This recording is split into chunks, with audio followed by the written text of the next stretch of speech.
Anne Veronica Janssen n'est pas une inconnue au creux de l'enfer.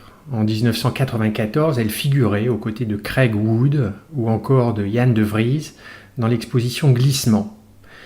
Anne Veronica Janssen avait alors investi la grotte au premier étage du creux de l'enfer.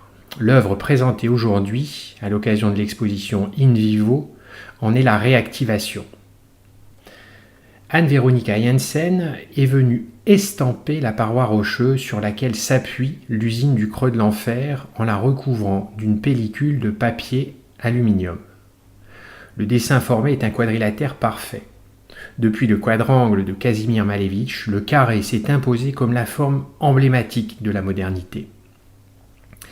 La démarche d'Anne Veronica Janssen s'inscrit résolument dans le sillage du minimalisme, ce mouvement né aux États-Unis au milieu des années 60 en réaction aux excès subjectifs de l'expressionnisme abstrait et à la figuration du pop art.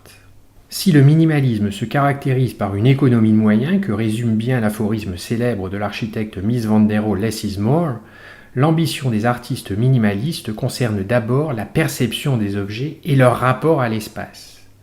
Pour Ad Reinhardt, l'auteur des Ultimate Paintings, ces peintures carrées, presque sans motif ni couleur, comme pour Donald Judd, le concepteur de ces boîtes cubiques, dont la partie en élévation reflète l'espace environnant, tandis que le fond en plexiglas sombre l'absorbe, les œuvres sont d'abord et surtout des révélateurs de l'espace environnant.